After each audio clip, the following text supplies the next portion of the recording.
Ya, Pak Prof. Ibu dan teman-teman. Ya, Eh, selamat malam. kita akan mulai acara diskusi pada malam ini membaca file seri ke-7 yang akan diisi oleh Mbak Mega Putri dan dimoderatori oleh Kang Theo. Maka dari itu langsung saja kami silakan kepada Kang Theo. Silakan Kang. Terima kasih, Mas Farid. Di Bapak-Bapak dan Ibu sekalian, ketemu lagi sama saya Theo Negoro. Saya merupakan moderator pada diskusi kita pada hari ini. Penyaji hari ini adalah Mbak Mega. Nah, Mbak Mega ini merupakan alumnus dari Universitas Katolik Parahyangan, maaf salah sebut, angkatan 2017, dan sekarang sedang melanjutkan studinya di Magister Ilmu Hukum di universitas yang sama, di Unpar, Universitas Katolik Parahyangan. Pada hari ini, Mbak Mega akan menjelaskan materi pada bab yang ditulis oleh Vel dengan judul pembelajaran interaktif. Ya, nah, oleh karena itu saya akan langsung berikan tampuk kekuasaan waktu kepada Mbak Mega. Silakan Mbak Mega.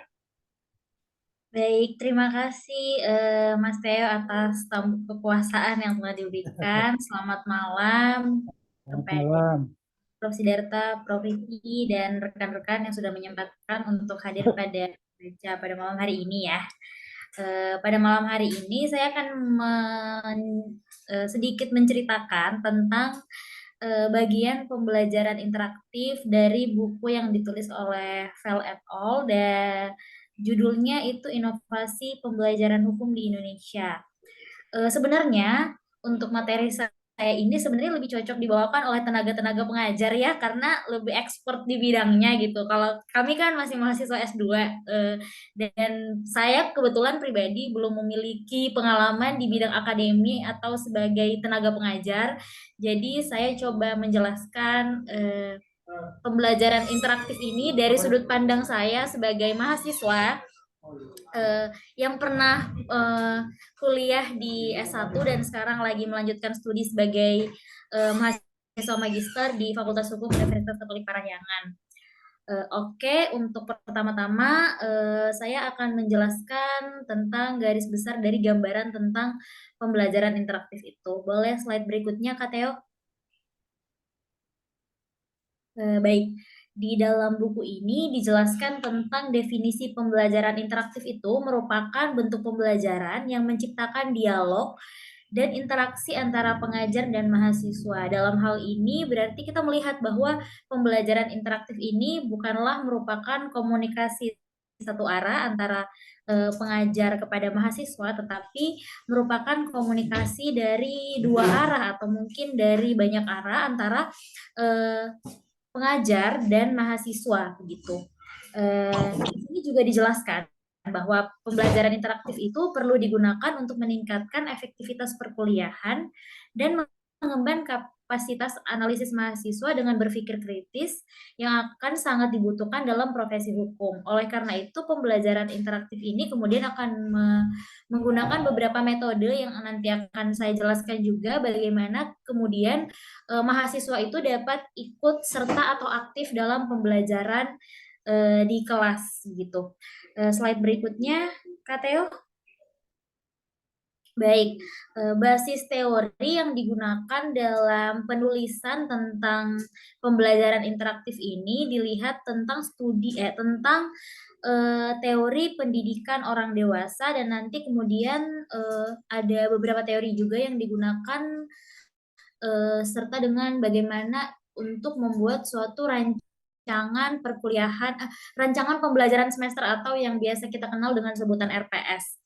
Nah, pendidikan orang dewasa di sini dijelaskan bahwa pendidikan yang merupakan pembelajaran mandiri dan bertanggung jawab dari mahasiswa atau pelajar begitu.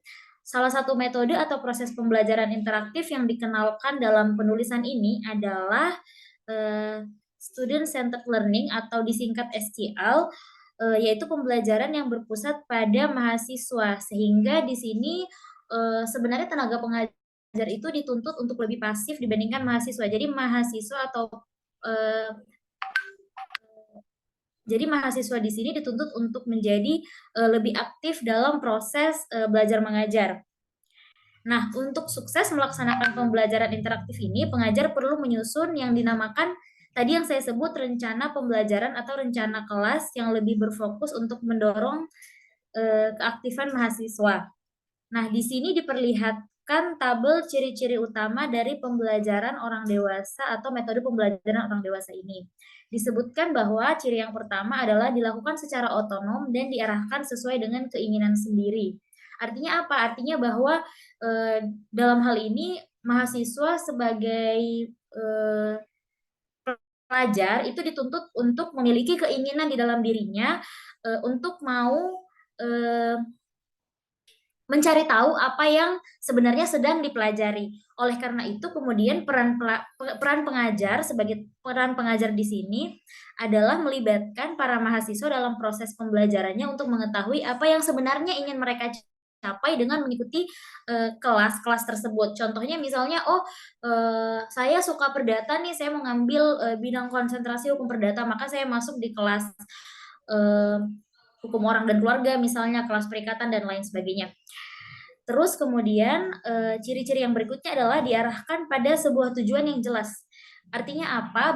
Bahwa di sini peran pengajar harus menjelaskan gambaran besar dari proses pembelajarannya itu sedari awal, sehingga mahasiswa tahu sebenarnya tujuannya untuk masuk di kelas ini tuh untuk mengetahui apa sih gitu. Selama 1 semester ini kita akan belajar apa sih gitu. Yang kemudian adalah berikutnya relevan dan dapat diterapkan. Peran pengajar di sini adalah menggunakan kasus atau permasalahan yang praktis dan menggunakan situasi pembelajaran yang nyata dan dialami dalam kehidupan sehari-hari. Mungkin relevan dan dapat diterapkan ini lebih kepada studi kasus kali ya. Jadi kayak beberapa dosen kan suka dengan studi kasus, contohnya kayak pembelajaran mata kuliah pidana, itu beberapa dosen suka memberikan kasus-kasus konkret yang terjadi dalam kehidupan sehari-hari yang lagi populer-populer gitu. Terus kemudian memperhitungkan pengalaman para mahasiswa. Di sini tenaga pengajar itu dituntut untuk menyadari bahwa para mahasiswa itu memiliki pengalaman yang terkait topik yang sedang diarahkan tersebut. Artinya apa? Di sini tenaga pengajar itu harus bisa menggali sebenarnya, menggali agar mahasiswa itu bisa melihat apa yang sedang mereka pelajari dan apa yang mereka alami di kehidupan sehari-harinya kayak gitu. Jadi bisa menyambung-nyambungkan gitu. Terus habis itu memikirkan pengalaman apa yang mungkin dimiliki oleh mahasiswa dan menghubungkan pengalaman tersebut dengan perkuliahan. Nah, kemudian ciri-ciri yang berikutnya adalah sesuai dengan gaya belajar para mahasiswa. Kita tahu ya kebanyakan dosen-dosen itu umurnya itu jauh di atas mahasiswa dan mahasiswa tuh lebih up to date kepada teknologi atau kayak lebih up to date kepada tren-tren yang sedang berjalan gitu. Nah, sebenarnya di sini agak sedikit berat untuk dosen-dosen yang udah berumur karena biasanya kan ada yang gaptek gitu. Kayak biasanya kalau saya kan sementara tesis terus bimbingan sama Pak Sentosa, itu Pak Sentosa biasa ngomong kayak saya gaptek gitu kayak gitu. Nah, tidak harus sama, maksudnya menurut saya tenaga pengajar itu tidak harus mengikuti sampai memaksakan gitu, harus kayak oh saya harus bisa mengikuti tren-tren yang sedang mahasiswa ikuti, tetapi lebih memilah-milah mana sih yang sebenarnya sesuai atau cocok dengan yang sekarang sedang diperlukan untuk dapat menerapkan pembelajaran yang efektif gitu. Contohnya kan sekarang setelah COVID kan kita lebih banyak online ya, jadi mungkin dosen-dosen juga diarahkan untuk dapat mengerti teknologi, bisa kelas lewat Zoom, lewat Google Meet dan lain sebagainya gitu. Kemudian kelas itu dilakukan secara aktif. Di sini peran pengajar harus mengupayakan berbagai cara untuk memberi kesempatan refleksi dan interaksi. Nah, susahnya untuk ciri-ciri ini, yang satu ini biasanya dosennya udah aktif, mahasiswanya yang pasif gitu. Jadi kayak biasa dosen ngomong mau bertanya, ada yang mau bertanya gitu, mahasiswanya yang kayak diem aja, yang masih malu-malu gitu. Ya emang agak berat sebenarnya tugas sebagai dosen ya untuk dapat menjadi menarik di mata mahasiswa agar mahasiswa itu mau untuk bertanya atau kayak tidak segan atau tidak aduh aku mau nanya tapi takut nih gitu. Kemudian memberikan masukan kepada mahasiswa, memberi masukan pada waktu yang tepat baik positif maupun negatif. Kalau untuk memberi masukan yang tepat baik positif maupun negatif, rasanya selama saya kuliah di Unpar, dosen-dosen ini bagus ya karena mau untuk memberikan masukan kepada mahasiswa dan juga kayak misalnya ada yang salah dari kita sebagai mahasiswa, dosennya itu bertanggung jawab, merasa memiliki tanggung jawab untuk mau memberitahukan, oh ini salah, harus ikutin jalan yang benar gitu, kayak gitu. Atau kayak misalnya kita bertanya, dosen itu memberikan ruang kepada kita untuk diskusi gitu loh. Jadi kayak apa yang kita pertanyakan dijawab sama dosen gitu. Dilakukan dengan penuh rasa menghargai. Nah, pentingnya ciri utama pembelajaran untuk orang dewasa adalah menekankan kepada soft skill, yaitu selain mahasiswa dituntut untuk memiliki ilmu, mahasiswa juga dituntut untuk memiliki rasa tanggung jawab terhadap beban moral yang mereka punya sebagai yang namanya mahasiswa ya. Jadi tidak pintar secara intelek saja, tetapi harus memiliki sifat dan sikap yang mencerminkan pelajar dan mencerminkan peserta didik seperti itu. Baik, slide berikutnya.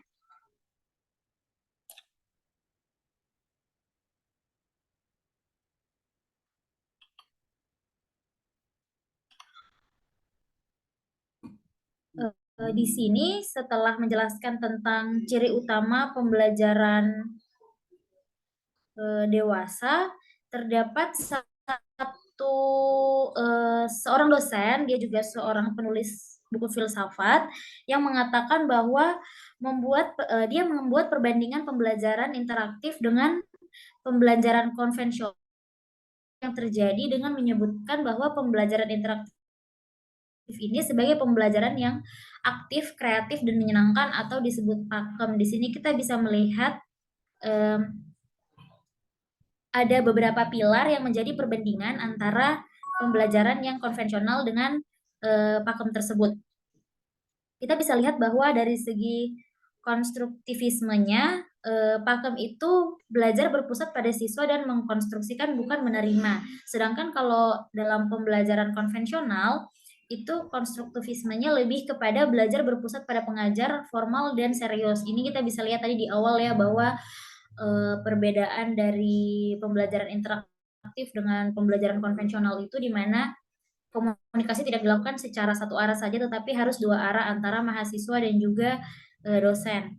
Terus inquiry-nya, pengetahuan diperoleh dengan menemukan atau menyatukan rasa, karsa, dan karya. Sedangkan kalau pembelajaran konvensional itu pengetahuan diperoleh dengan duduk, mengingat, sepakat, fakta, memisahkan kegiatan fisik dan intelektual. Di mana di sini mahasiswa itu dituntut untuk lebih aktif dan kreatif menemukan apa yang sebenarnya ingin mereka pelajari dan apa yang sebenarnya dapat mereka peroleh dari pembelajaran di perkuliahan.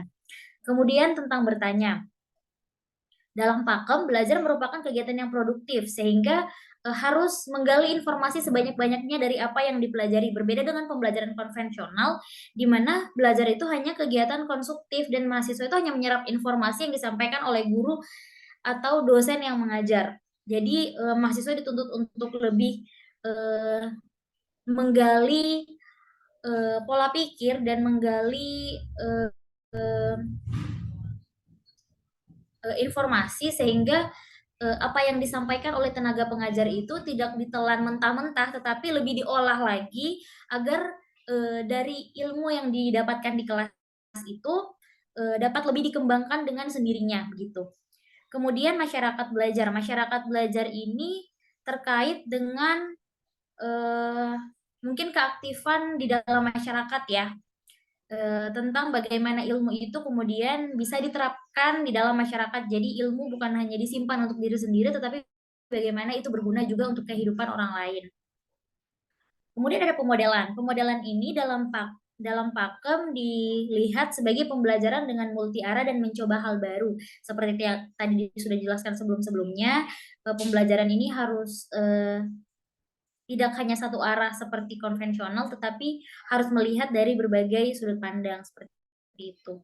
Terus refleksi, pembelajaran yang komprehensif, dan bisa mengevaluasi diri sendiri, di mana berbeda dengan pembelajaran konvensional yang pembelajarannya ini terkotak-kotak serta mengandalkan respon yang eksternal dari pengajar saja. Jadi di sini sebagai mahasiswa, sebagai pelajar dituntut untuk bisa mengevaluasi diri sendiri dan bisa melihat mereka kurang di mana, kelebihannya di mana, kemudian apa saja sebenarnya yang menjadi inti dari yang dipelajari itu bisa dikembangkan sejauh apa saja yang masih harus mereka pelajari dan lain sebagainya. Kemudian ada penilaian dari hasil belajar yang telah dilakukan. Penilaian ini dapat berupa tes dan non-tes serta multi aspek, artinya dari banyak aspek ya penilaian ini dapat dilakukan. Sedangkan kalau misalnya dari pembelajaran konvensional ini ya penilaian hanya dilakukan di atas kertas, maksudnya dalam artian bahwa penilaian hanya dilihat melalui mungkin tugas-tugas, esai, ujian dan lain sebagainya. Tapi kalau misalnya dalam pembelajaran interaktif penilaian itu bisa dilakukan dari banyak arah. Jadi bisa dilihat bukan hanya dari segi ilmu pengetahuan di atas kertas, tapi bagaimana cara mahasiswa itu kemudian bisa menerapkan ilmunya, bisa berbicara, bisa kemudian dapat bekerja dengan baik, kerja sama tim dan lain sebagainya. Kemudian slide berikutnya, Kak Teo. Oke, selain pembelajaran dewasa, teori yang dilihat di sini juga kompetensi untuk menghadapi dunia profesi hukum. Kita tahu bahwa profesi hukum itu membutuhkan sarjana hukum yang mampu melakukan analisis mendalam dan kritis menggunakan logika yang yuridis, sehingga dapat menimbang semua fakta hukum serta untuk mencapai tujuan hukum yang berupa keadilan, kepastian, dan kemanfaatan hukum. Oleh karena itu kemudian harus dilihat bahwa hukum itu merupakan sebuah disiplin ilmu yang aktif ya, yang mana lulusannya itu harus dapat berpikir dengan kreatif dan mencari solusi bahkan dalam situasi yang sangat sulit sekalipun. Nah, di sini pembelajaran interaktif itu kemudian akan sangat berguna untuk membentuk lulusan-lulusan yang bisa berpikir dengan kreatif. Kalau istilah dosen-dosen Unpar, berpikir out of the box. Jadi, berpikir bukan hanya apa yang dijelaskan di kelas saja, tetapi bisa berpikir lebih luas daripada apa yang didapat dalam perkuliahan. Oleh karena itu, kemudian terdapat penelitian yang menunjukkan bahwa mahasiswa itu perlu mengembangkan tingkat kemampuan berpikir sampai ke tingkat kemampuan berpikir yang paling tinggi, yang mana disebut sebagai Bloom's Taxonomy. Nah, kemudian kemampuan berpikir kritis ini apa? Kemampuan berpikir kritis dan analitis itu merupakan kompetensi dasar yang harus dimiliki oleh lulusan Fakultas Hukum. Di sini dilihat bahwa dalam diagram Bloom's Taxonomy tingkat kemampuan itu ada yang tingkat kemampuan berpikir itu ada yang paling rendah sampai tingkat kemampuan yang paling tinggi. Nah, bentuk pembelajaran interaktif ini ingin menghasilkan mahasiswa atau pelajar yang memiliki tingkat kemampuan berpikir yang paling tinggi, dari mengingat, memahami, menerapkan, menganalisis, mengevaluasi sampai bisa menciptakan. Jadi tidak hanya bisa mengingat saja, tapi lebih kepada apa yang diingat kemudian bisa dipahami, kemudian bagaimana bisa diterapkan, kemudian apa yang didapat juga bisa dianalisis, dievaluasi sampai kemudian menciptakan hal-hal baru. Oke, slide selanjutnya, Kak. Nah, dari hasil melihat pola proses bagaimana kemudian ilmu pengetahuan itu dapat digunakan untuk menciptakan atau merancang sesuatu, kemudian dilihat bagaimana perkuliahan interaktif itu dapat terselenggara dengan baik, yaitu dengan merancang. Jadi tenaga pengajar diharapkan dapat merancang perkuliahan yang interaktif. Nah, di dalam penjelasan dari penulisan ini dikatakan bahwa metode yang digunakan untuk merancang perkuliahan interaktif itu terbagi menjadi dua. Yang pertama adalah keselarasan yang konstruktif atau constructive alignment. Yang kedua adalah analisis, design, development, implement, and evaluate atau yang disingkat dengan ADI. Keduanya memiliki konsep yang hampir mirip ya kalau dilihat. Kalau misalnya kita lihat di gambar 7.3 yang ada di buku dan saya masukkan ke slide ini, constructive alignment itu terdiri dari 3 bagian yang kemudian tiga bagian ini merupakan satu kesatuan yang saling berkesinambungan untuk mencapai pembelajaran yang interaktif itu, di mana dilihat dari aktivitas pengerjaan dan pembelajaran, metode masukan dan pengujian, serta tujuan pembelajaran. Nah, ketiganya ini tidak berdiri sendiri, tetapi saling berkesinambungan untuk membentuk suatu perkuliahan yang akan dinilai sebagai perkuliahan yang interaktif. Yang kedua adalah metode ADI. Metode ADI ini digambarkan dalam bentuk diagram, di mana metode ADI ini terdiri dari 5 bagian. Yang kelimanya itu memiliki porsi yang sama atau porsi yang seimbang yang harus ditransfer dari pengajar kepada mahasiswa, sehingga kemudian metode ADI ini dilihat dalam proses rancangan, pengembangan, penerapan, evaluasi, dan sampai pada analisis hasil pembelajaran.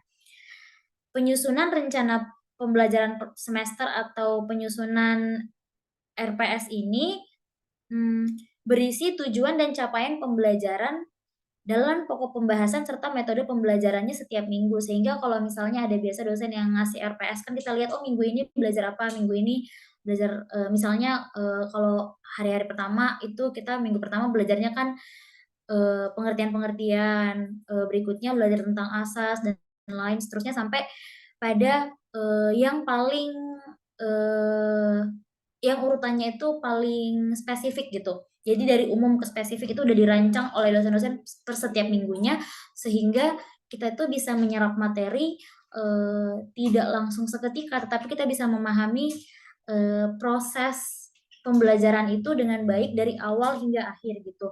Nah, rancangan atau rencana pembelajaran semester inilah yang nggak disusun dengan sembarangan teman-teman. Jadi disusunnya itu menggunakan metode yang tadi sudah dijelaskan gitu. Kemudian tujuannya apa? Tujuan penyusunan rencana pembelajaran ini. Nah, tujuan rencana pembelajaran ini adalah untuk dapat memperoleh pengetahuan yang perlu dimiliki oleh mahasiswa. Selain dengan pengetahuan, tujuannya juga harus berkaitan dengan tadi sikap, perilaku mahasiswa di akhir perkuliahan. Jadi RPS ini disusun bukan hanya melihat dari segi kemampuan intelek atau pengetahuan, tetapi juga harus melihat daripada soft skill yang dimiliki oleh mahasiswa-mahasiswa tersebut. Slide berikutnya.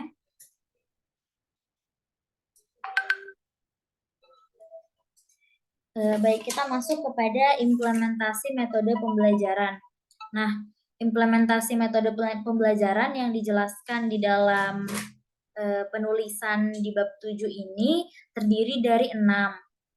Dan kebetulan 6-6-nya ini saya dapatkan ketika S1 dan kemudian masuk kepada S2 juga penerapannya masih dilakukan. Yang pertama adalah presentasi interaktif, di mana mahasiswa itu diharapkan memiliki percakapan dua arah antara presenter dan audiensi. Ya, mungkin contohnya di sini adalah tugas-tugas presentasi yang diberikan oleh dosen. Jadi kayak selain dosen yang memaparkan materi, dosen juga mengharapkan bahwa mahasiswa itu bisa memahami materi yang disampaikan dan dapat mempresentasikannya di depan teman-teman atau di depan dosen, sehingga dosen dapat melihat nih, oh sampai sejauh mana mahasiswa itu mengerti tentang materi yang disampaikan oleh dosen tersebut.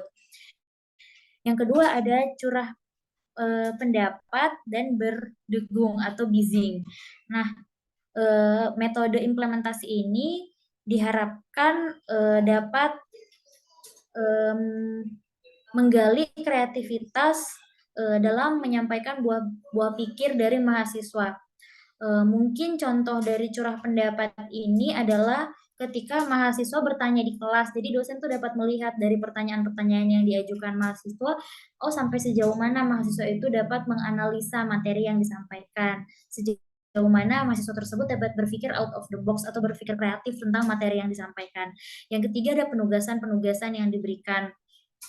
Nah, pembelajaran interaktif bukan berarti kita lepas dari tugas-tugas di atas kertas atau paper dan lain sebagainya, atau tugas-tugas kelompok lain yang diberikan. Justru pembelajaran interaktif ini memberikan tugas dengan sangat kreatif. Jadi penugasan itu bukan hanya, kalau dulu kita kenal tugas paling di buku, tugas ditulis, tugas itu kayak esai dan lain sebagainya. Tapi melalui pembelajaran interaktif ini tugas-tugas tuh lebih diarahkan untuk lebih kreatif gitu. Mungkin misalnya dari esai yang diberikan itu ada juga studi kasus, atau dari esai yang diberikan itu bukan hanya mempertanyakan soal materi tetapi juga menganalisa dan lain sebagainya.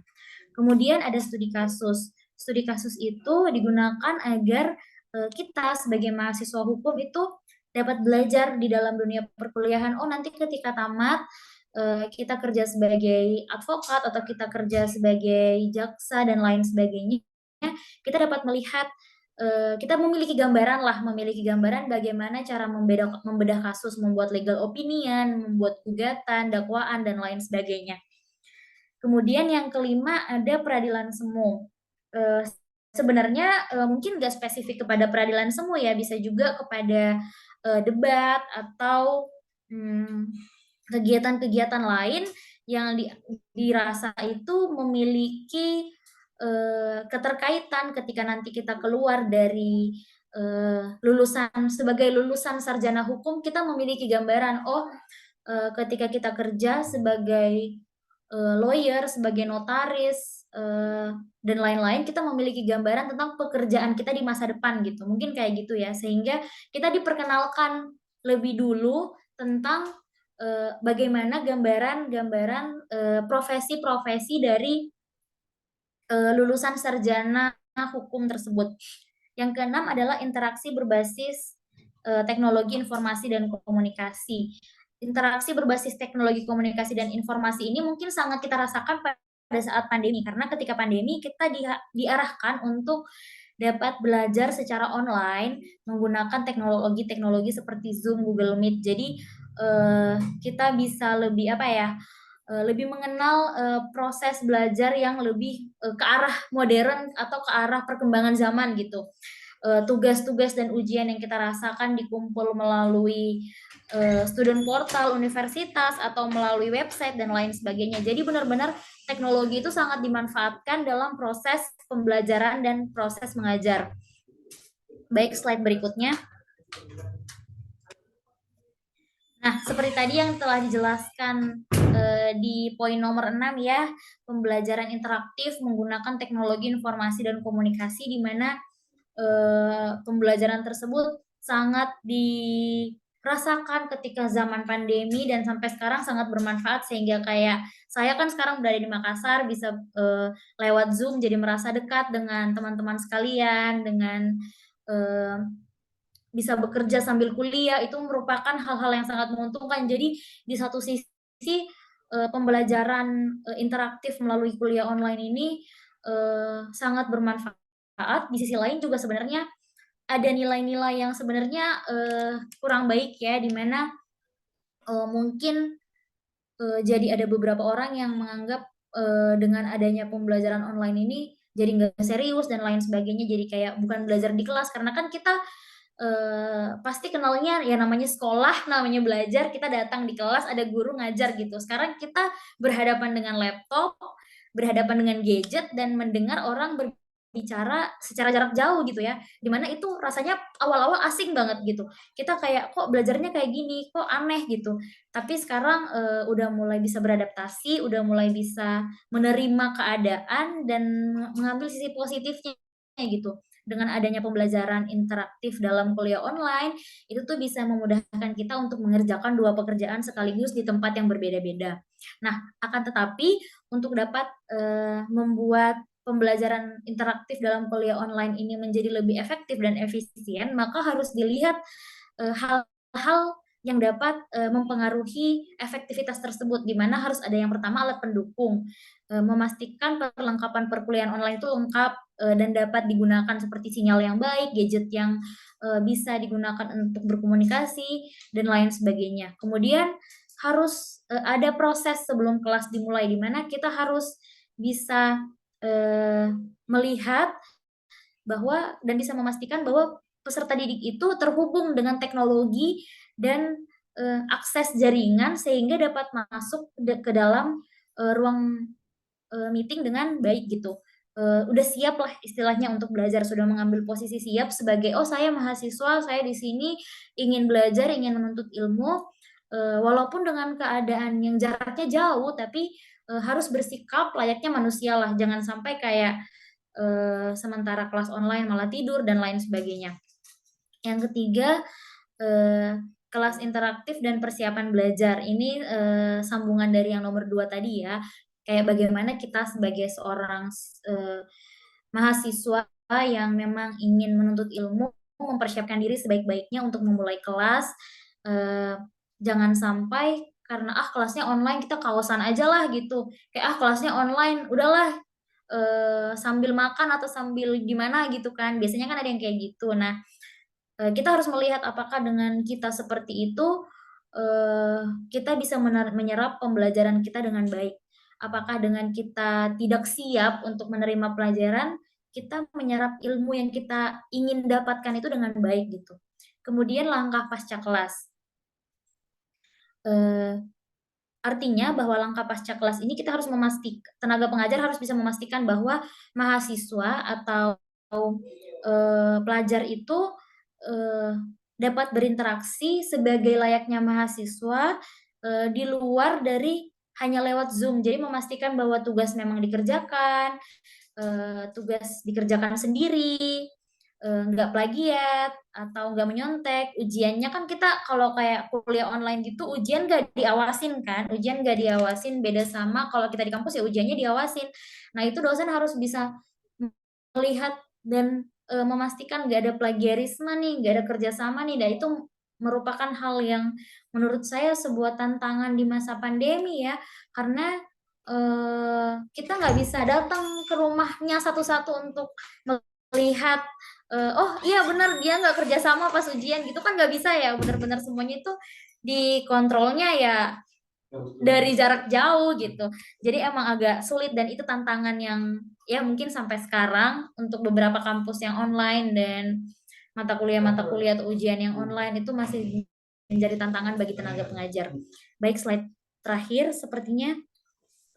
Baik, kendala atau masalah yang dihadapi dengan adanya, pembelajaran interaktif itu di mana yang pertama, karena pembelajaran interaktif itu diharapkan mahasiswa itu atau pelajar itu harus aktif, harus lebih kreatif dan inovatif, maka sebenarnya, fasilitas yang ditawarkan oleh, eee, atau wadah yang ditawarkan oleh, eee, tenaga pengajar itu juga haruslah yang bisa memadahi untuk mahasiswa tersebut dapat mengembangkan karya-karyanya gitu. Tenaga didik itu harus benar-benar mampu, untuk mengontrol mahasiswa yang sedemikian banyaknya. Bayangkan aja kalau misalnya kayak di Unpar nih kita lihat mahasiswa sekarang kan, 400-an dengan tenaga pendidik yang mungkin nggak sampai 100, harus bisa mengontrol 400 kepala itu, bagaimana mereka berinteraksi, bagaimana kemudian, mereka berinovasi, tidak hanya di dalam kampus, tapi juga di luar kampus gitu. Berikutnya, ini saya lihat di beberapa kampus ya, maksudnya kayak, in general aja, terdapat, pengajar itu yang atau tenaga pendidik itu yang sebenarnya acuh terhadap mahasiswa gitu. Ada biasa mahasiswa yang pengen bimbingan, dosennya kayak nggak memberikan waktu dengan baik kayak gitu, atau kayak tesis atau skripsinya itu ditunda-tunda sampai berbulan-bulan kayak gitu, itu kan juga sebenarnya eh, menghambat mahasiswa untuk menerima pembelajaran yang interaktif. Tapi toh sebagai mahasiswa juga kita harus mengerti, oh dosen tuh bukan cuma didik saya gitu, banyak lagi mahasiswa-mahasiswa yang lain. Maka kemudian ketika diberikan waktu ya pergunakan waktunya dengan baik gitu. Kemudian eh, ada juga peserta didik yang belum siap menerima pelajaran, yaitu tadi seperti misalnya ketika ingin memulai kelas malah eh, masih riuh sana sini gitu, atau kemudian ketika kelasnya offline onsite gitu di kampus malah tidur di dalam kelas. Itu kan sikap-sikap peserta didik yang sebenarnya nggak siap untuk menerima pelajaran ya. eh, ya itu masih menjadi PR dan masih menjadi apa ya, masalah kita bersama, bukan cuma masalah dari tenaga pendidik tetapi juga ya kita sebagai mahasiswa, gimana caranya kita kemudian bisa mengontrol diri dan lebih melihat pembelajaran interaktif itu sebagai metode untuk kita lebih menjadi manusia yang manusia lah gitu. Ketika kita keluar dari fakultas hukum, kita bisa menjadi seorang eh, praktisi hukum yang bertanggung jawab atas ilmu yang kita punya gitu. Jadi apa yang kita emban, apa yang pekerjaan yang kita lakukan, kita bisa pertanggungjawabkan itu dengan keilmuan kita. Dan keilmuan kita itu bisa berguna tidak hanya untuk kita, tetapi juga untuk masyarakat banyak seperti itu. Terima kasih. Mungkin ini saja yang dapat saya sampaikan sebagai pemateri pada malam hari ini. Mari dari materi ini kita sama-sama berdiskusi karena kita di sini juga kan sebagai mahasiswa dan sebagai tenaga pengajar, jadi kayak ya mari kita belajar bersama-sama ya. Makanya tadi saya sampaikan di awal sebenarnya kalau materi saya ini untuk disampaikan dari sisi saya sebagai mahasiswa ya antara siap gak siap, karena memang harus melihat pembelajaran interaktif itu sebenarnya dari kacamata tenaga didik, bukan dari kacamata peserta didik gitu. Tapi pada malam hari ini semoga apa yang saya sampaikan ini dapat berguna buat kita semua. Mohon arahan dari Prof. Sidarta dan Prof. Riti yang pada malam ini hadir dalam acara kita pada malam hari ini. Saya kembalikan kepada moderator. Terima kasih. Terima kasih, Mbak Mega ya. Saya akan sedikit menyimpulkan tadi bahasan-bahasan pokok yang disampaikan oleh Mbak Mega. Walaupun pastinya kesimpulan ini tidak akan sekompresif itu, tapi saya akan mencoba agar lebih mencakup apa saja tadi yang disebutkan oleh Mbak Mega. Pertama, Mbak Mega, walaupun tadi kata Mbak Mega itu bukan pengajar dan belum punya pengalaman, tapi jujur pembahasannya itu sangat menarik ya, sangat interaktif gitu kan ya. Karena saya dapat beberapa hal dari presentasi Mbak Mega ini. Pertama, pelajaran interaktif itu bisa kita definisikan sebagai bentuk pelajaran atau kegiatan belajar mengajar gitu ya, yang menciptakan dialog, yaitu pengajar dan mahasiswa. Jadi di sini bukan pola mengajar yang kayak dulu, yang mana mungkin pengajarnya adalah berdialog dan mahasiswa hanya menerima bahan yang terberi. Nah, untuk bisa melakukan KBM ini, yaitu interaktif, maka ada basis teorinya, yaitu basis teori pendidikan orang dewasa. Yang mana pendidikan orang dewasa ini menekankan aspek kemandirian dan kebertanggungjawaban. Yang di sini, yang jadi poin senternya adalah mahasiswanya itu sendiri. Sehingga nantinya akan menimbulkan suasana yang pengajarnya pasif dan mahasiswanya aktif. Nah, biar bisa sukses untuk melaksanakan pola pembelajaran seperti ini, maka harus dibutuhkan penyusunan RPS atau rencana pembelajaran semester, kalau tidak salah ya. Yang mana penyusunan RPS ini mempunyai dua sisi ya, kalau tidak salah. Pertama tadi constructive alignment dan ADI atau ADDIE, yaitu analisis, design, develop, implement, dan evaluate atau evaluasi. Tujuan dari kita membuat RPS ini adalah untuk membentuk atau merancang pengetahuan yang diperlukan oleh mahasiswa agar nantinya kegiatan KBM interaktif ini dapat berjalan dengan lancar. Nah, implementasinya itu ada beberapa macam. Contohnya tadi ada presentasi interaktif, brainstorming, penugasan, studi kasus, peradilan semu atau ikut UKM, interaksi berbasis teknologi informasi dan komunikasi. Agar apa? Agar nantinya para sarjana hukum ini memenuhi standar ideal untuk bisa berprofesi hukum, yaitu mampu melakukan analisis yang mendalam dan kritis menggunakan logika yuridis, menimbang semua fakta hukum, serta menimbang apa-apa saja yang menjadi tujuan hukum dalam masyarakat. Nah, itu mungkin kesimpulan bisa saya sampaikan. Oleh karena itu, apabila ada pertanyaan, komentar, atau mungkin sedikit masukan, silakan sekali, Bapak Ibu sekalian. Oke, Mas Farid. Silakan Mas Farid langsung. Ya, langsung siap. Selamat malam, terima kasih Mega dan Theo. Saya mau menanggapi ya mengenai metode pembelajaran interaktif ini. Kalau kita bicara soal pembelajaran interaktif ya, tentu kita punya banyak figur di Indonesia yang menerapkan metode ini gitu.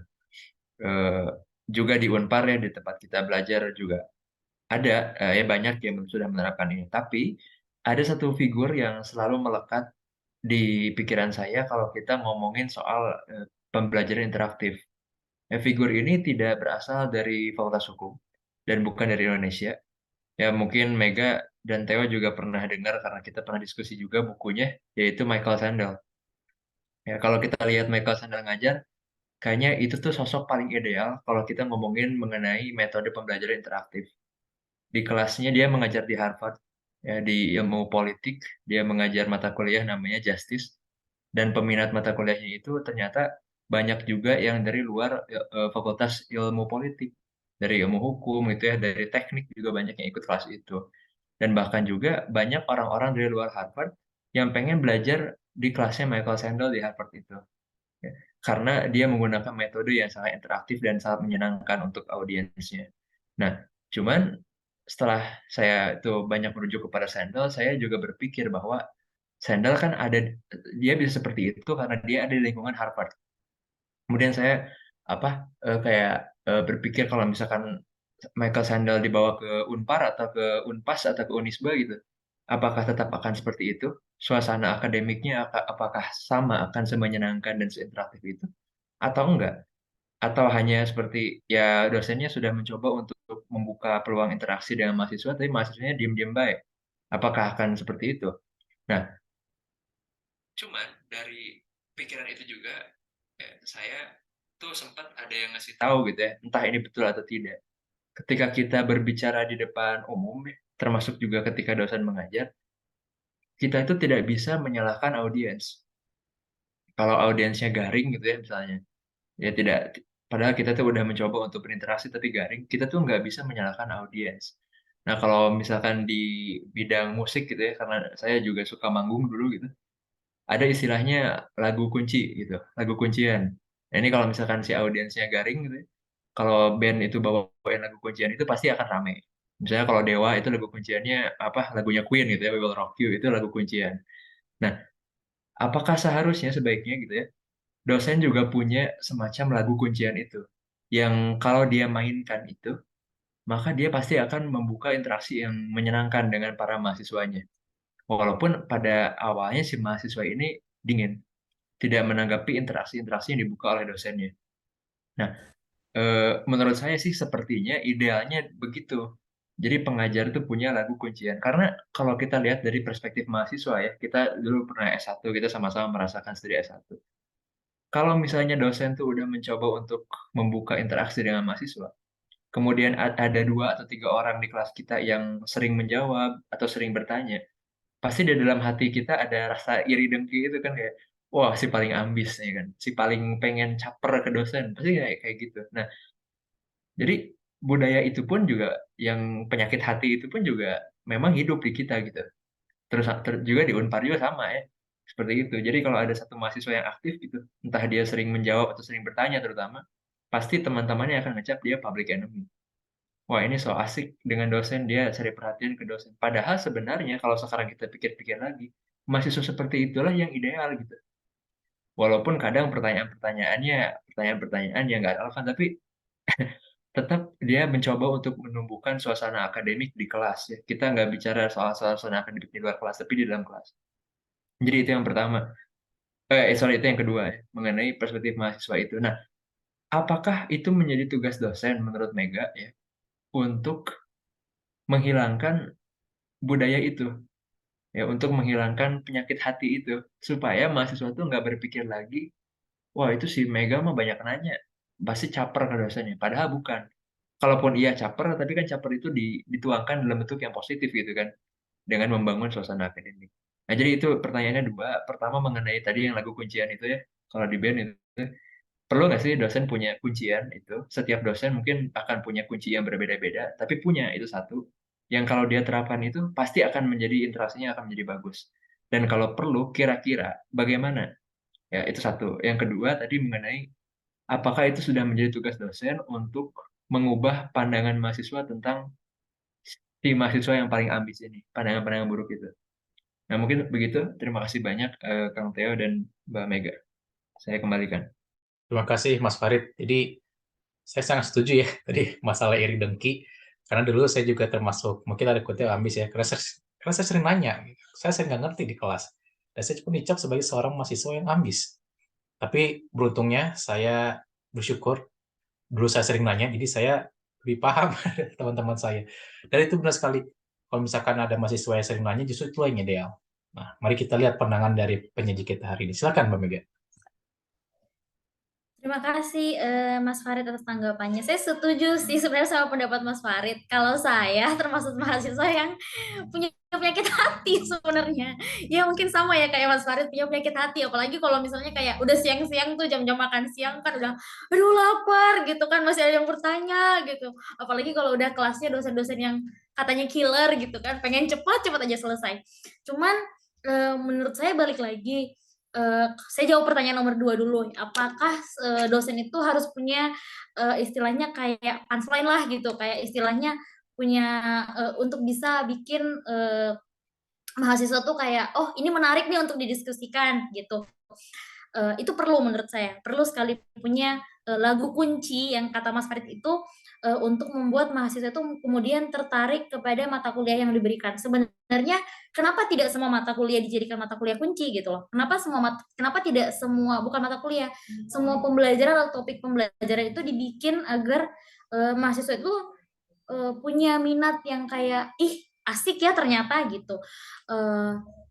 Kebetulan saya di kantor lagi bareng-bareng sama anak-anak PKL dari Universitas Negeri di Makassar, dari Unhas gitu, lagi ada yang PKL di kantor dan waktu menyiapkan materi ini, saya nanya ke mereka, gimana menurut kalian dosen yang kalian suka di kelas cara ngajarnya gitu dan rata-rata menjawab kayak kita tuh sukanya kalau dosen misalnya ngasih studi kasus gitu atau ada juga yang bilang kita tuh suka dosen yang eh, apa ya menerangkan itu tuh nggak hanya memberikan maksudnya kayak bukan hanya dia yang menerangkan di kelas tapi memberikan kita kesempatan untuk kita bisa presentasi gitu. Ada juga yang ngasih tanggapan kalau misalnya suka dengan dosen yang memberikan pelajaran itu teorinya diambil dari maksudnya kayak teorinya tuh bukan berpatokan pada satu buku tapi kayak banyak bahan bacaannya sehingga mahasiswa tuh bisa memiliki pandangan yang luas kayak gitu. Jadi balik lagi gimana caranya yaitu bagaimana kemudian dosen melihat mahasiswa tuh tertarik sama apa gitu loh. Lihat kebanyakan mahasiswa yang lebih kepada garis besarnya gitu. Ada mungkin di kelas pidana tuh mahasiswa suka kalau misalnya dijelasin satu teori misalnya menjelaskan tentang pasal pembunuhan terus dikaitkan dengan kasus yang baru-baru Sambo gitu kan itu menarik tuh untuk mahasiswa gitu atau melihat kayak kalau misalnya kayak di kelas haki mahasiswa tuh tertarik untuk kayak diperlihatkan gimana sih bentuk hak cipta dilihatkan langsung gitu loh. Nah mungkin kayak gitu ada juga mungkin yang mahasiswanya tuh kayak dulu waktu ngambil kelas saya lupa ngambil kelas apa kita tuh ke Jogja ngelihat lapas. Nah itu menarik gitu karena langsung melihat eh, gimana penologi dan pemasyarakatan itu Penologi ya, penologi. ya, kita tuh langsung ke lapas, kita lihat keadaan lapas tuh kayak gini. Jadi bukan cuma melihat gambaran dari teori aja, misalnya dijelasin lapas di Indonesia tuh kayak gini bentuknya cuman menonton, tapi kita langsung terjun langsung, kita lihat keadaan lapas saat itu. Terus ada juga mata kuliah yang kita langsung ke KPK gitu, kita melihat bagaimana proses atau kerja di KPK itu seperti apa sih sebenarnya kayak gitu. Nah, menurut saya kalau saya sih suka mata kuliah yang kayak gitu ya, cuman itu ya memerlukan banyak budget gitu seperti tadi yang telah jelaskan, kayak kita ingin kuliah yang interaktif, maka kita harus universitas itu tuh harus bisa menyediakan sarana dan prasarana untuk bisa membuat kuliah yang interaktif itu menjadi kuliah yang menarik untuk mahasiswa gitu. Jadi kalau ditanya gimana caranya, ya maka balik lagi dosen harus bisa melihat juga, harus bisa meramalkan apa sebenarnya yang membuat mahasiswa itu menjadi tertarik untuk dapat belajar di mata kuliah tersebut gitu. Terus habis itu tadi pertanyaan Kak Farid yang belum terjawab, apalagi Kak? Itu tugas dosen bukan untuk apa ya, seperti tadi yang kita Oh iya, untuk suka penyakit berburuk sangka hati ke itu ya. mahasiswa lain. Kalau Ya itu berhubungan, dosen tugasnya untuk meluruskan itu. halo, oke baik. Ya, Bentar. halo. Lihat. Oke. Kalau ditanya untuk menyembuhkan penyakit hati, ya mungkin sebagai manusia, karena dosen juga manusia ya, itu cuma bisa sampai kepada eh, memberikan masukan, memberikan gambaran. Kalau misalnya kita banyak bertanya di kelas, maka kita akan memiliki pengetahuan yang lebih. Kalau misalnya kita aktif di kelas, maka ilmu kita itu bisa lebih berkembang. Kayak yang tadi Kak Teo bilang, Kak Teo banyak bertanya, maka banyak yang Kak Teo tahu ketika keluar dari perkuliahan gitu. Ketika mahasiswanya pasif, kemudian ya yang dia tahu mungkin lebih sedikit. Maka ketika kita tamat, kita jangan kayak saya punya penyakit hati ya, saya udah kayak ya udahlah, waktu kuliah juga mah saya nggak banyak bertanya gitu kan. Jadi ketika keluar, ketika ada sesuatu yang teman saya tahu ketahui lebih karena dia aktif, ya udah gitu loh.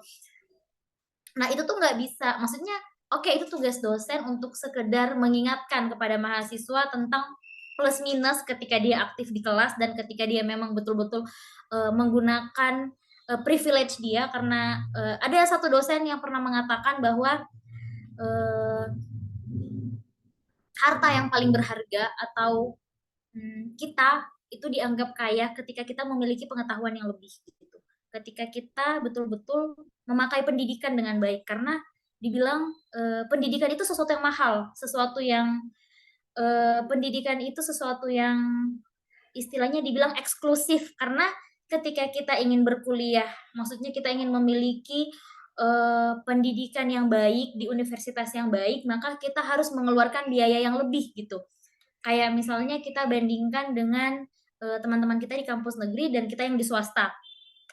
Kita yang di swasta memiliki fasilitas yang luar biasa bagus menurut saya di Unpar. Apa yang kita bayar 14 juta per semester itu, kita dapat gedung yang bersih, kita dapat ruang kelas yang baik, ada ISS dan lain sebagainya. Apabila kita bandingkan dengan teman-teman kita mungkin yang kuliah di negeri, yang tidak semahal kita, yang ada juga dari kelas yang biasa, ya kita melihat bahwa fasilitas yang kita miliki mungkin tidak sebaik mereka, kampus kita mungkin lebih bersih dan lain sebagainya. Karena saya beberapa kali berkunjung di beberapa kampus negeri, toiletnya nggak terlalu bersih gitu ya. Itu pandangan saya gitu loh. Beda dengan kita yang dibersihin sama ISS setiap hari gitu. Kita keluar dari toilet ada ISS yang masuk membersihin gitu. Jadi kita harus melihat bahwa kita mengeluarkan uang, apa yang kita keluarkan ini betul-betul worth it dengan apa yang kita dapatkan. Itu yang harus kita tanamkan dalam diri masing-masing, dan itu nggak bisa ditanamkan oleh dosen. Dosen itu cuma bisa memberikan apa ya, mengarahkan pemikiran kita untuk berpikir ke arah itu. Nah, kita sebagai mahasiswa ini, sebagai manusia yang harus betul-betul punya hati nurani yang baik untuk bisa mencerna, untuk bisa mengerti bahwa oh, saya udah mengeluarkan biaya yang mahal untuk kuliah, maka saya harus bisa memperoleh ilmu sebanyak-banyaknya, harus bisa menggunakan ruang kuliah dengan baik, sehingga saya keluar dari sini, apa yang saya bayarkan akan sesuai dengan apa yang saya terapkan dalam pekerjaan saya, seperti itu. Terima kasih. Terima kasih, Mbak Mega. Apakah ada tanggapan, Mas Arif? Kalau ada, silakan. Cukup ke itu tuh Jessica, ada yang mau disampaikan gitu. Oke. Apakah di kolom chat ada? Oke, sebelum masuk ke Mbak Jessica, tadi saya juga ingin sedikit menambahkan ya. Perihal lagu kunci untuk dosen-dosen. Untuk dosen hukum, saya kira memang agak sedikit tricky kita mau milah-milah apa jadi akan menjadi lagu kunci kita. Jadi saya setuju tadi perihal studi kasus itu merupakan satu kunci lagu kunci yang baik ya. Kalau misalnya kita bisa mengkaitkan teori-teori kita dengan studi kasus, tapi itu akan berubah kalau studi kasus jadi tugas, jadi tanggung jawab ya. Sekarang mahasiswa pasti hanya ingin mendengar daripada jika itu sebagai tugas. Kayak misalkan Sambo ya, kita hanya ingin mendengar jawaban dosen tentang kasus Sambo itu seperti apa daripada kita sendiri yang menganalisis ya. Jadi mungkin agak sedikit tricky kalau misalkan kayak tadi kasus Sambo, tapi kalau misalkan mahasiswanya jadiin kasus Sambo itu sebagai tanggung jawab dia, jadinya malas lagi dia gitu kan. Terus saya juga pikiran bagaimana kalau misalkan kita memberdayakan LBH di universitas, terutama di Fakultas Hukum. Saya membayangkan kalau misalkan banyak sekali para pencari keadilan atau masyarakat yang ingin mencari keadilan itu berjejer di LBH Pengayoman, sepertinya itu akan membuat mahasiswa juga akan tertarik untuk mengaplikasikan ilmunya. Karena jujur aja, baik di Marnat atau di Unpar, LBH-nya itu sama-sama kosong. Saya kemarin iseng sedikit-sedikit pengen coba nanya ke LBH Pengayoman, itu tuh jam kuliah, saya dari jam 12, saya kira ada orangnya, nggak ada orangnya. Lampunya mati. Saya balik lagi jam 2, nggak ada orangnya, jadi lampunya mati. Nah, mungkin kalau misalkan LBH-nya bisa kita uh, berdayakan, kita hidupkan lagi, itu akan menjadi suatu hal yang menarik. Karena kayak tadi, bayangkan ada banyak sekali masyarakat-masyarakat miskin, kaum-kaum papa gitu ya, berjajar di konsultasi kepada para para mahasiswa gitu ya, tanda kutip, mahasiswa di mahasiswa yang baru magang gitu kan. Mereka diminta langsung konsultasi sama masyarakat langsung gitu. Mungkin itu akan menarik dan akan menjadi kunci juga. Sehingga mereka akan belajar lebih giat lagi. Jadi kalau misalkan mereka diminta konsultasi, mereka nggak akan blah blah blah blah gitu ya. Nggak akan ngangong-ngangong gitu. Oke, mungkin itu sedikit komentar saya. Nah, Mbak Jessica seperti biasa, silakan on mic untuk bertanya langsung. Karena pertanyaan cukup panjang ya. Ya, silakan Mbak Jessica. Iya, makasih. Soalnya suara agak-agak trouble ya. Oke, agak batuk. Jadi tadi karena bahas soal mahasiswa ambis itu, aku jadi keinget ada cerita. Pernah sih diceritain salah seorang dosen ya menanggapi mahasiswa yang kebanyakan nggak suka lihat temennya bertanya di kelas. Dia menerapkan metode ya siapa yang di kelas itu nanya nanti dia menyelamatkan teman-temannya untuk bisa pulang kayak gitu loh. Akhirnya dihargain tuh yang biasanya disebelin justru dihargain teman yang bisa nanya. Ya mungkin itu metode yang cukup bagus sih. Just sharing aja sih. Soalnya tadi kan bahas tentang itu. Oke, ternyata sharing ya. Tenang Mbak, jadi walaupun suaranya bindeng tapi masih tetap merdu ya. Masih aman untuk didengar. Oke, oke, kalau misalkan belum ada, ini saya jujur moderator tapi saya ingin bertanya ke Mbak Mega ya. Oke, mungkin sedikit menanggapi ya perihal pertanyaan. Eh, Tadi yang online Mbak ya. Sebenarnya saya sangat setuju dengan online ya. Itu karena kalau misalkan dulu saya pernah jadi asisten dosen, kalau online lebih menyenangkan online daripada datang langsung. Nah itu, jadi saya orangnya introvert jadi tidak terlalu suka banyak orang gitu. Kalaupun datang ya pengennya ya mungkin paling banyak 30 orang lah. Tapi itu waktu saya jadi eh asisten dosen. Tapi waktu saya menanyakan beberapa materi kepada mahasiswa-mahasiswanya yang angkatan COVID, yang notabene mereka KB-nya itu belajar mengajar, justru ada sedikit anomali, Mbak Mega ya. Nilai mereka bagus. IPK-nya itu lebih tinggi daripada saya. 3,98, 3,80. Itu rata-rata poin 3,80. Tapi pas ditanya, apa itu Ursul 1365? Nah, hah? Gimana? Gimana, Pak? Nah, itu artinya kan ada sedikit anomali ketika mereka nilainya bagus, tapi ketika ditanya sesimpel 1365, mereka nggak tahu. Atau ditanya, apa itu asas rek spesialis gitu ya. Mereka nggak tahu gitu. Rek spesialis dekat tinggi generalis. Mereka bilangnya, wah, ya spesialis menyampaikan yang umum mah. Kan kayak martabak ya. Martabak spesial, menyampaikan martabak yang nggak spesial gitu. Jadi apakah masih efektif kalau misalkan memang kita memasukkan metode pembelajaran metode pembelajaran berbasis Zoom ya, online kayak gini gitu misalkan. Itu kepada mahasiswa karena saya rasa itu nggak efektif. Justru membuat anomali tadi. Mereka berlomba-lomba siapa yang paling tinggi nilainya daripada mereka berlomba-lomba memahami materinya. Seperti itu, Mbak Megi. Silakan. Baik, terima kasih Mas Moderator atas pertanyaannya.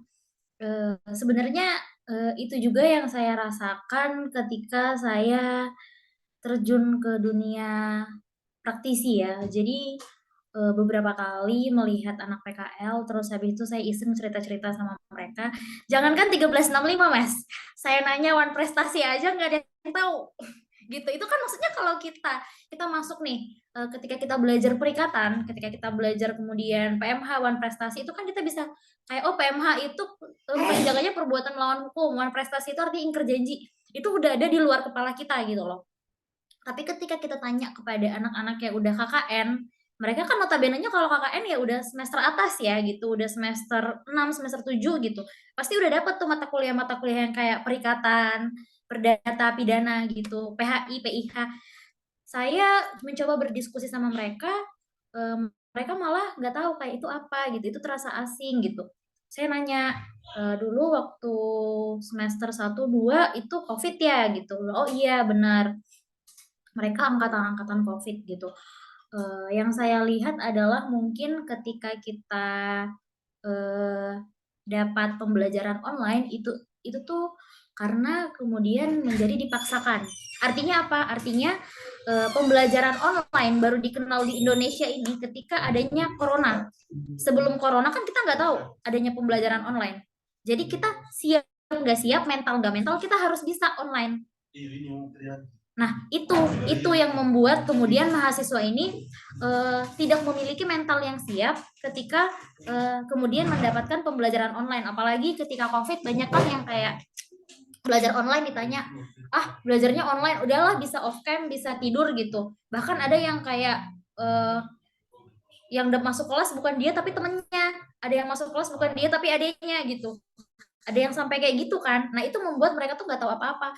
Mahasiswa tuh kayak di umur-umur kita, apalagi dulu kan kita masuk kuliah tuh ya umur 19-an, 20 ya.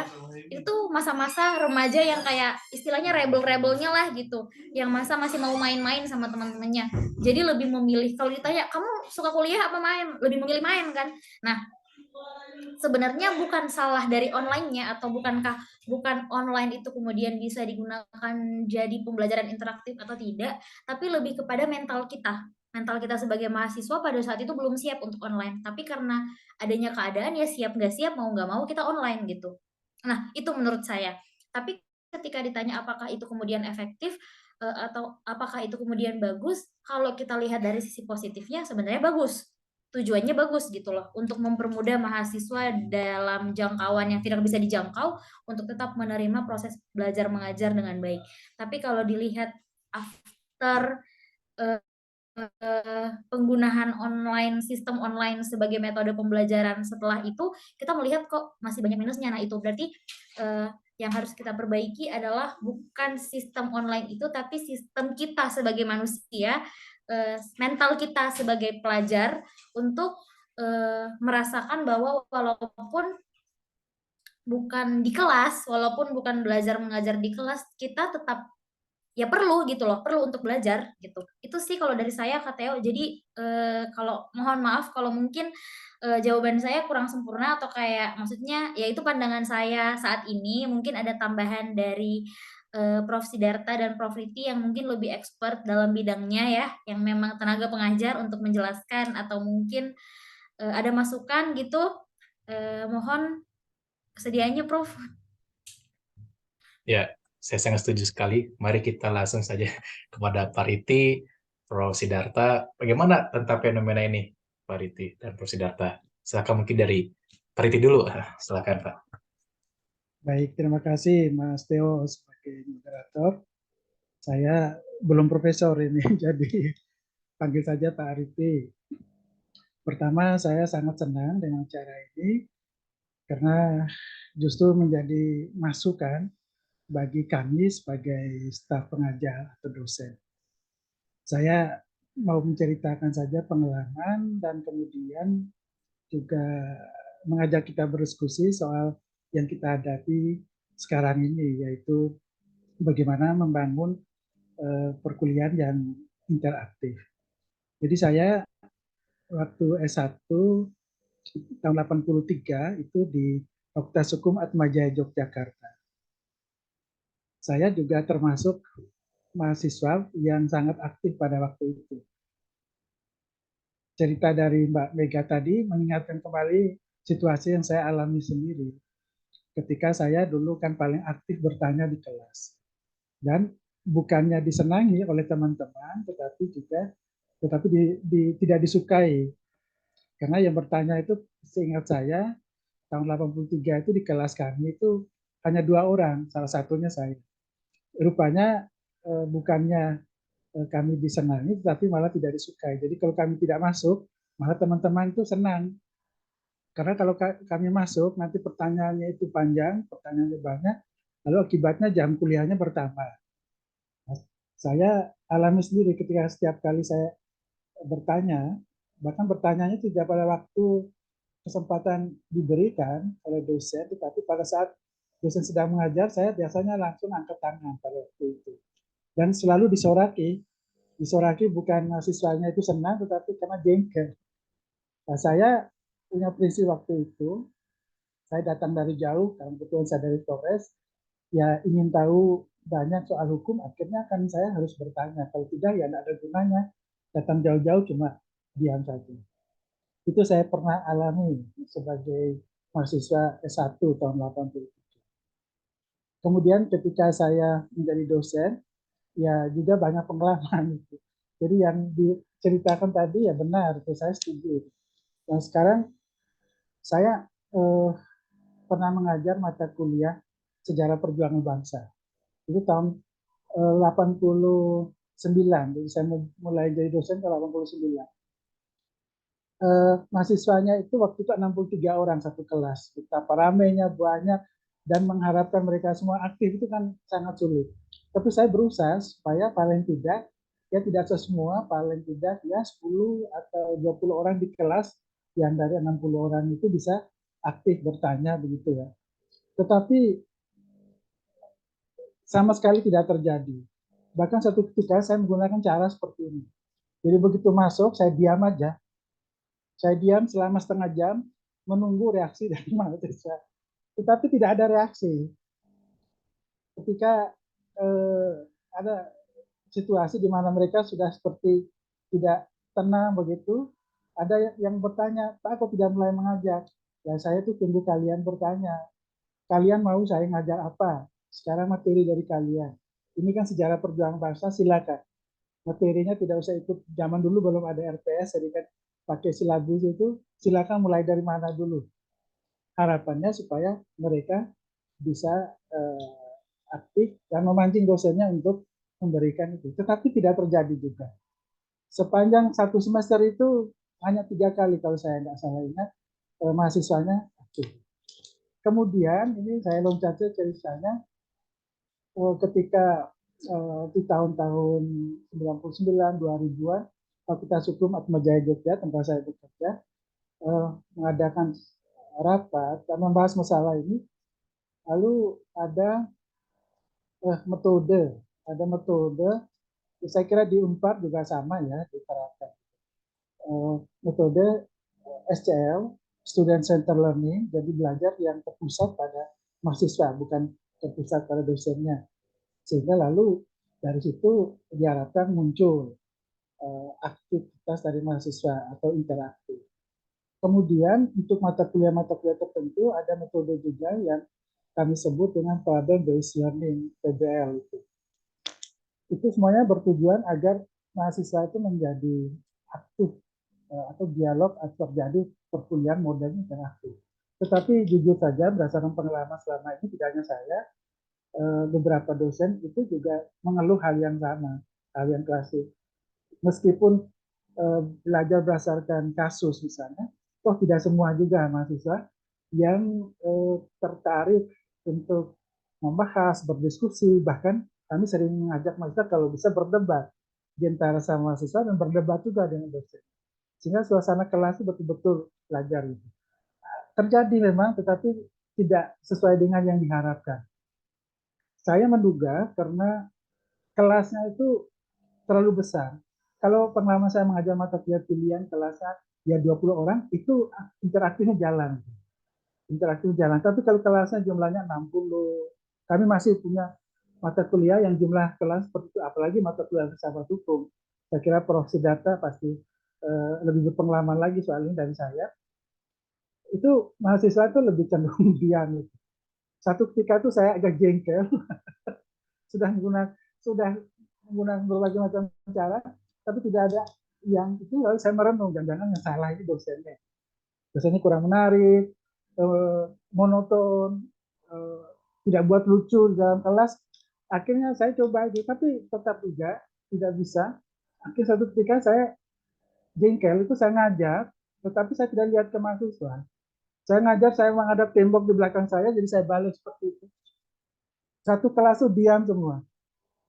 Dan ternyata metode konyol ini membuat mahasiswa lalu bertanya, kenapa Pak Bapak membelakang kami? Lebih baik saya ngajar dengan tembok daripada saya ngajarin kalian. Saya tahu tembok tidak akan berbicara dengan saya, tetapi yang jelas tembok ini nanti bisa memberi inspirasi pada saya bilang begitu. Ya akhirnya muncullah aktivitas ya dari mahasiswa ya, dalam kelas itu. Tugas, kalau kami berikan tugas, ya itu kadang-kadang ada yang mengerjakan dengan sungguh-sungguh, ada yang asal memenuhi syarat supaya nilainya tidak jelek. Nah, satu ketika, ini saya cerita loncat-loncat ini Mas Theo. Satu ketika itu saya mencoba untuk membuat aktif itu dengan bercerita, dengan menunjukkan gambar. Kalau video kan saya kurang terlalu mampu soal itu, jadi mahasiswanya memang aktif. Dari 30 peserta itu hanya sekitar 15 atau 16 yang aktif. Saya sudah senang sekali, karena saya tidak berharap kalau satu kelas aktif semua, itu tidak mungkin. 16 orang dari 30 itu aktif, itu saya sudah senang sekali sebagai dosen. Nah, yang tidak aktif itu ternyata itu setelah selesai kuliah mereka ajak diskusi di luar kelas. Yang tidak aktif itu, ya saya senang juga.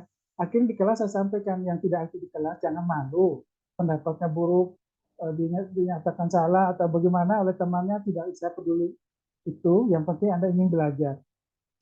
Nah, jadi ada model mahasiswa seperti itu, ditambah lagi dengan budaya. Ini bagaimana dosennya harus menghilangkan budaya seperti itu juga gampang-gampang sulit, karena itu juga tergantung dari latar belakang, asal usul, pendidikan di sekolah, di rumah.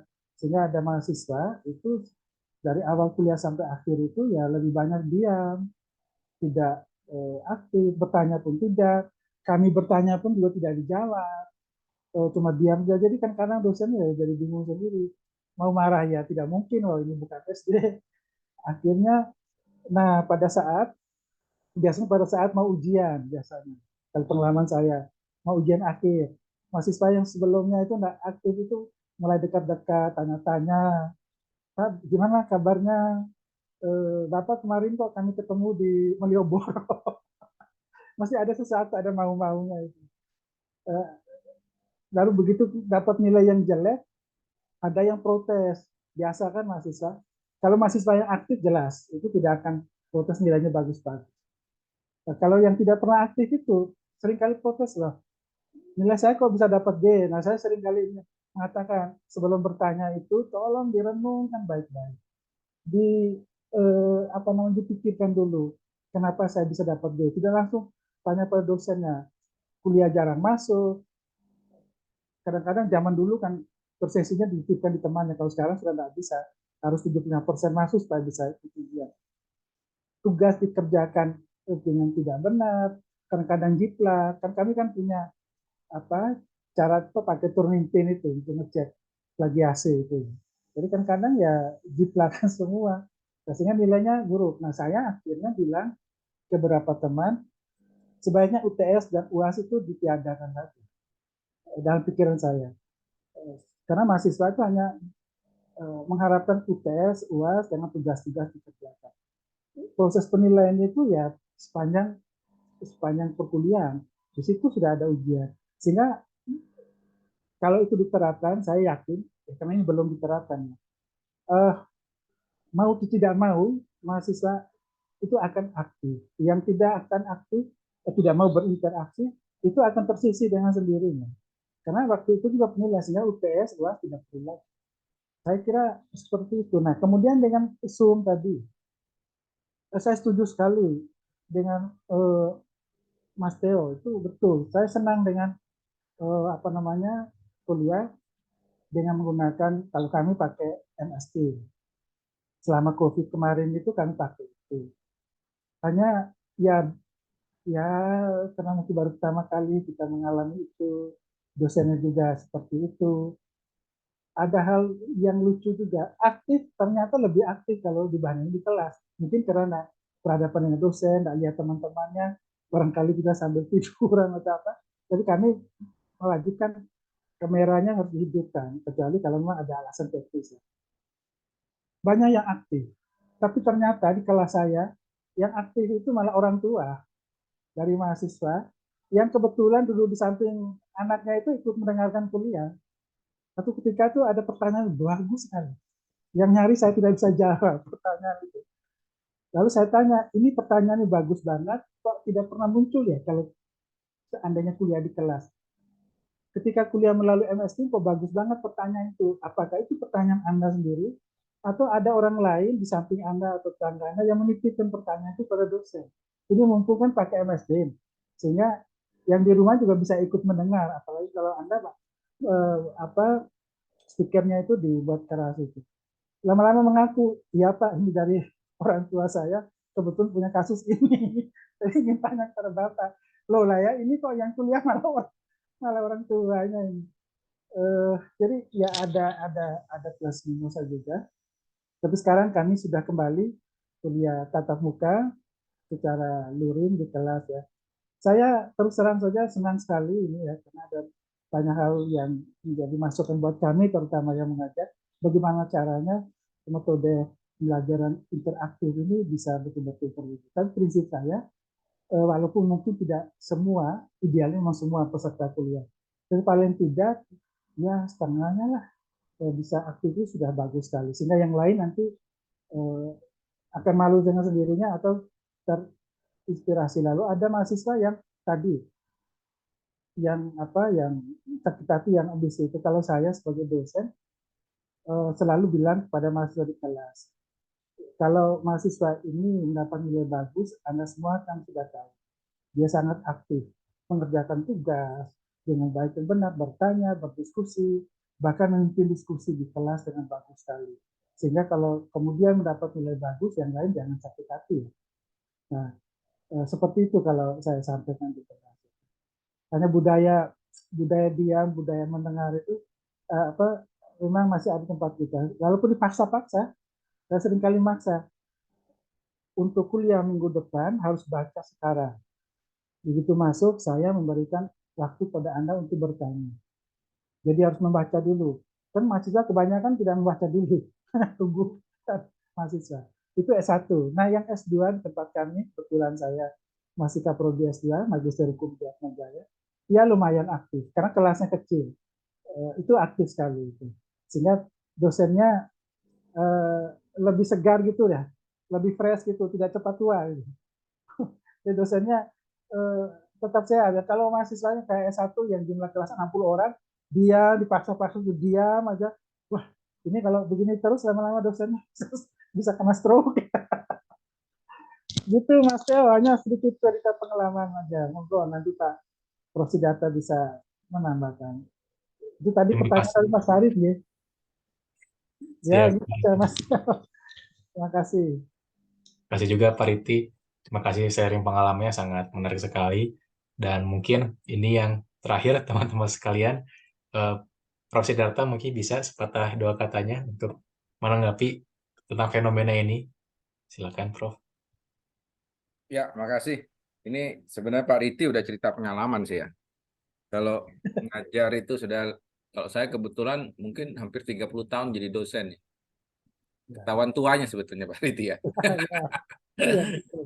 Tapi begini ya, situasi di kelas itu memang beda-beda ya. Kita nggak bisa berharap seperti kata Pak Riti itu semua mahasiswa itu aktif. Karena memang suasana kita di kelas terakhir di perguruan tinggi itu saya anggap itu jenjang terakhir ya. Itu kan buah dari proses pendidikan di tingkat dasar, tingkat menengah begitu. Coba kita lihat ya, anak-anak kita itu yang di TK itu kalau ditanya mereka antusias menjawab kan. Anak-anak TK itu. Siapa yang hari ini makan tadi pagi enak? Pasti saya gitu, ramai-ramai gitu ya. Pertanyaannya mengapa ketika di SD kok tangan yang tadinya naik itu tiba-tiba nurun gitu.